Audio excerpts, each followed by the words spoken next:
Magandang gabi sa inyong lahat and welcome to another episode dito sa Dear Joe TV. I'm Joe Domingo and we recently finished talking about emotional infidelity in our recent episodes. And we have had very good feedback sa mga topics na pinag-usapan natin. Ngayon naman, we will talk about the signs of healthy marriages. Alam naman nating lahat na wala naman talagang perfect marriage, di ba? For many of us, it's easy to identify yung mga bagay na hindi maganda sa relationships natin. But what we will focus on this series ay yung mga signs na meron yung mga marriages na makokonsider nating healthy, ika nga. What we will try to do is to identify 9 key traits of healthy relationships so we can look at our own marriages and see if there are areas that we can improve on or correct so we can thrive in them. We will divide this into a series of discussions in the next few weeks as we look into the different things that healthy marriages have in common. And we will just look at one key trait today that I think is very fundamental. Number 1, a sign of a healthy marriage na malimit hindi natin na-realize is where you can freely express yourself. You may say this at one point, ay hindi naman problema sa amin yan, Joe, dahil we freely and openly tell each other how we feel. That's good. But there is more to it than just that. Madali mo ma-identify kung may nagawang hindi mo gusto yung asawa mo, di ba? Nararamdaman mo yun sa kalooban mo. But the challenge for most of us, and most of the time, is kung papaano mo sasabihin yung nararamdaman mo na hindi maganda, na hindi kayo magkakainisan. How do you express your feelings without offending your spouse? Mahirap ito kasi it takes a lot of courage. Dahil when you reveal your feelings, you are making yourself vulnerable. And for most people, it's not a very comfortable place to be in. You know you are in a healthy relationship when you feel secure enough para maging completely open ka sa asawa mo. Meaning, yung alam mo na pwede mong i-express sa kanya yung feelings mo na hindi ka matatakot, na baka hindi kanya maintindihan at mag-ahaway lang kayo. If your marriage is one that you are not able to openly express yourself, then this is an important area that you have to address. A healthy relationship is one where you can be really honest about what you feel, whether it's good or bad, without having the fear of being misunderstood. Bakit mahirap ito? Dahil most of the time, they fail to understand our feelings, and they fail to see where we are really coming from. Malimit kasi nauna pa yung judgment before understanding, di ba? At imbis na makakuha ka ng support, malimit pinapangaralan ka kaagad, pinagagalitan, and they question why you feel that way.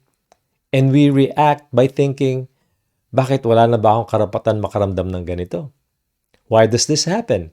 This happens because most of the time, iba yung naririnig nila sa sinasabi natin. When we communicate our feelings to our spouses, what is more important than what we say is what they hear. For example, late ka na umuwi, hindi ka nakatawag o nakapag-text na gagabihin ka na dahil sobrang dami mong trabaho. Pag uwi mo sa bahay, ang unang-unang sasalubong sa'yo, bakit ngayon ka lang umuwi? Hindi ka man lang nag-text o nagpasabi na gagabihin ka na. Yun ang narinig natin. And we respond according to how we interpret their words. So may inis ka dahil pagod ka na nga, tapos yung paang bubungad sa'yo. But if we listen carefully to what they are not saying, we will realize that they are trying to express their feelings by nagging us. But what they really want to say is this: namimiss na kita. Namimiss ko lang sabay tayo kumain. Or nagwo-worry ako kasi sobrang pagod ka na lang palagi sa trabaho mo. This is what they really meant when they said, bakit gabi ka na naman umuwi? But we heard differently. And that is where the conflict begins.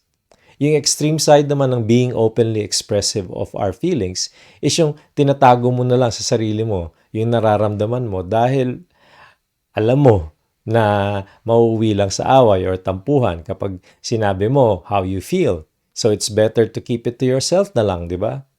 This may seem like the peaceful solution to the problem, but it just widens your emotional gap with your spouse. Kaya ako sinasabi that it is very important to identify this key sign of a healthy marriage. You know that your marriage is healthy when you are able to openly express your feelings sa isa't isa without having to fear being misunderstood, judged, or rejected by your spouse. It's not easy, but it's achievable. And it takes humility, love, and understanding to be able to be in this kind of place.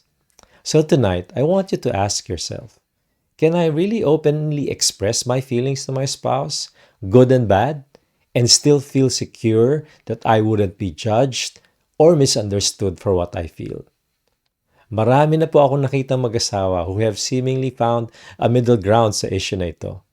And it is just encouraging to know that in real healthy marriages, couples can express themselves openly in any situation and still be at peace with one another because what is more important to them is the love and respect they have for one another. Hanggang sa pagkikita natin muli dito sa Dear Joe TV at sa pagpapatuloy ng series natin on the 9 signs of healthy marriages. Ako po si Joe Domingo. May God bless your marriage and I'll see you again on our next episode.